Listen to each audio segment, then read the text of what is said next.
Here are three signs you're about to have a major breakthrough. Number one, that which you've been trying so hard to control by keeping a death grip on it, you have finally let go of and surrendered control, knowing that what is meant for you cannot pass you. All right, guys, so this is a very important one.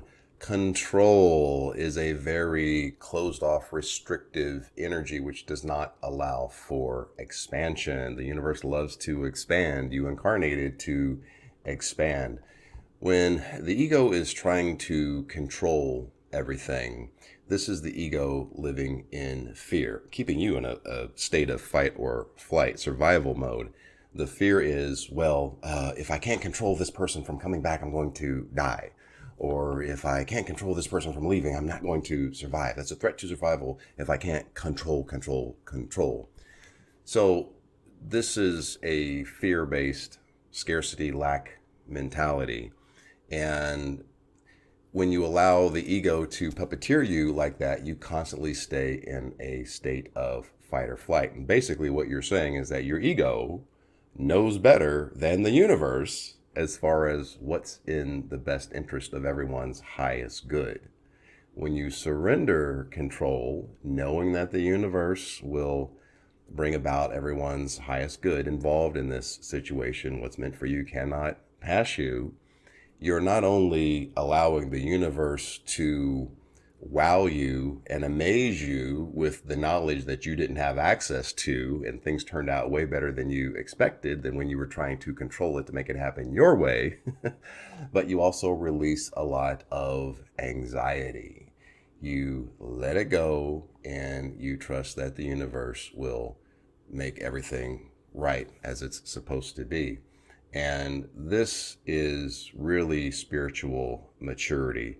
When you stop allowing the ego to keep you in fight or flight, trying to control everything, and you just hold the frequency of love, expansion, higher consciousness, higher possibilities, and then you become a vibrational match to experience those things. Don't let the ego mess up your experience in this incredible simulation and adventure that we're living here in the physical.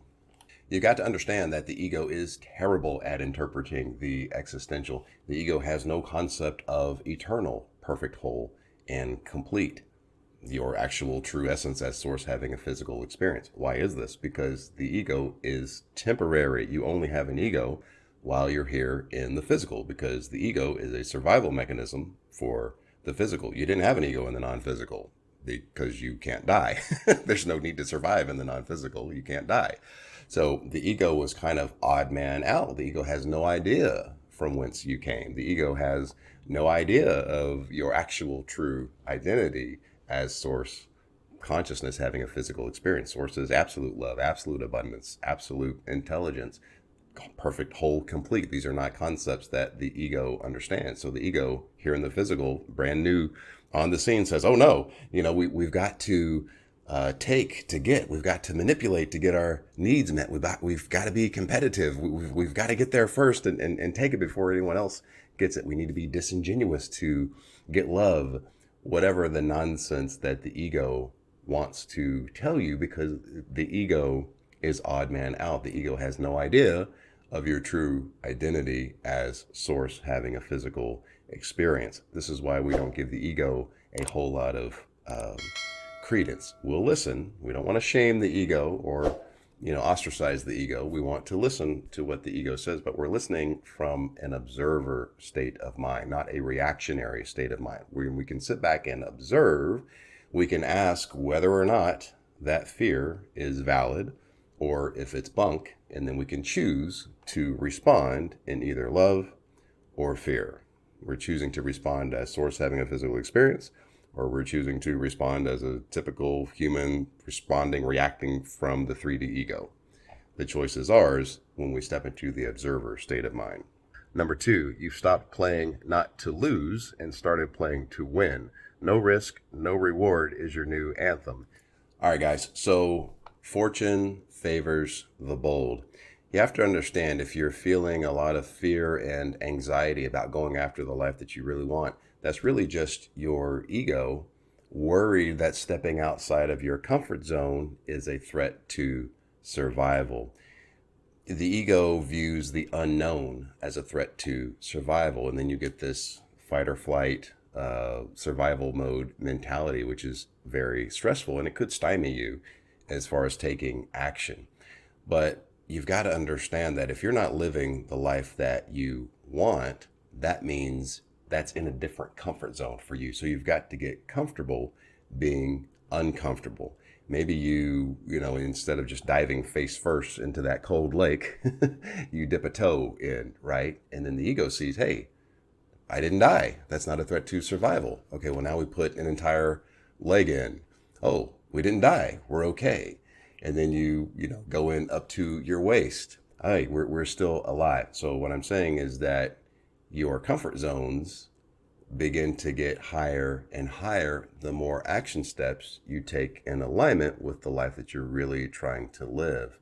And then you just kind of seamlessly step into that new life by taking the daily action steps, even if they're baby steps. So don't have this concept that your greatest version is somewhere out in the future on the calendar under someday. I still haven't found someday, right?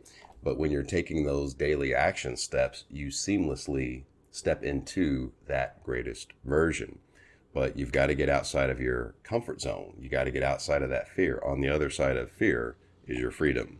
And number three, you stop focusing on all of the excuses as to why you can't and started focusing on the game plan as to why you can. All right, guys. So this is very important, and it kind of plays off of the last thing. The ego is going to throw a whole bunch of excuses in you, hoping to fear you into staying in the familiar, because the unfamiliar is a threat to survival. So, and a lot of times you can mistake familiar for right. A lot of people say, oh, no, this just feels right. No, it probably doesn't. It probably feels familiar. So if the familiar isn't the life that you've been wanting to live, then maybe something else should start to feel familiar. Something else should start to feel right to you. If you have a lot of excuses in your head, I can't do this because of XYZ, can't, this ridiculously disempowering word, can't this and can't that, which is just your story, which is interesting because as soon as you change your story to I can, then the brain starts to think of all the reasons why you actually can instead of focusing on why you can't. And then you're at the same time asking this same question to the universe, how can I?